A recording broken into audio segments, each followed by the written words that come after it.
I've been experimenting with different pastas, and what I really like is the rice pasta. And that's good for people who are wheat intolerant. Exactly.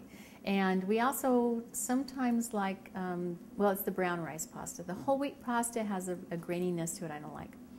So, but the rice pasta doesn't, and it cooks up beautifully. So we're going to show you sort of how to test pasta for being done.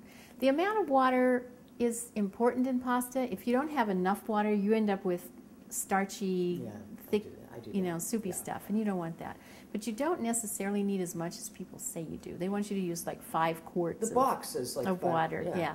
And you can really cut that in half to save water if you want to. I think from now on I'd like you to call me Little Grasshopper. Little Grasshopper, yeah, yes. And I don't want to talk about how David Carradine died. Okay. But I do, from now on I want you to call me Little Grasshopper. All right, Little Grasshopper. So Little Grasshopper, we're going to take about a portion of pasta for about 3 people. Okay. And we're going to put it into the boiling water. Oh, another trick that I really like is that before my company shows up, I bring the water to boil, and then I turn it off. So that by the time we're ready to put the meal together, it just takes a few minutes to bring it back up to temperature. Yeah, but I'm just using it as a big pasta pot. Okay. And this has an insert in it that will allow us to just lift the pasta out. It has the steamer insert. You. Isn't that handy? So you want to grab that pasta and put it in there? So this is, did you measure this pasta, or is it just like in your mind? You know what I did? I'll show you the tool I used. I kind of just experimented with it. But look at this. This tool helps you measure pasta. So your pasta, this is a 4-portion pasta. By putting it into the circle, you can see how many servings you have. Doesn't seem like very much, but it does multiply. That's supposed to feed 3 people. Yeah. Let's see. Go ahead and put it in. And then it's sticking out. Just give it a few minutes and it'll cook, and you can push it down. Okay. And the water continues to boil. Water continues to boil. The water will cool down. Anytime you put food into water or whatever, you know it'll cool down, and you just bring it back up to temperature. Let's discuss your glove. You like this glove? I love that glove. I think this is a very fashionable glove. I like that glove. Yes. The glove is not quite as good as it looks. You know, it's okay, but you have to get things off the glove pretty fast because it'll get hot pretty quickly. So I should just shove it down a little bit. Yeah.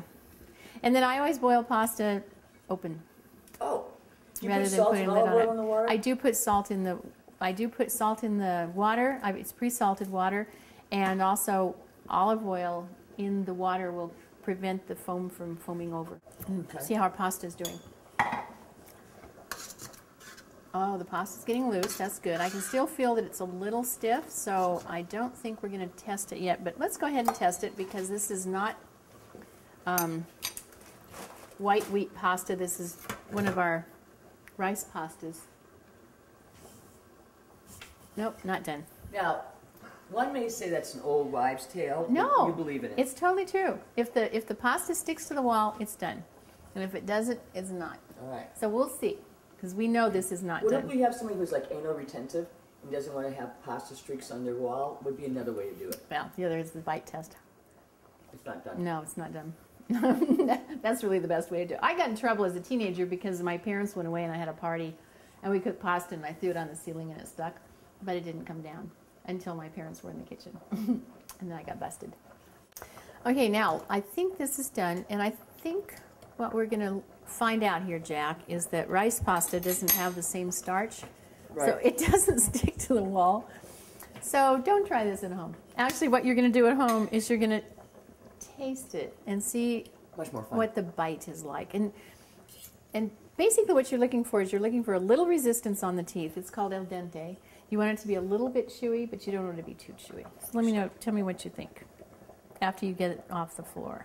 Was that the 3-second rule? How is it? Perfect. Done? Good. All right. So what I'm going to do is you can get any kind of strainer. I'm going to use this pan with holes in it. You can use any kind of strainer. We'll just pour this into here over the kitchen sink, and then go to the next step.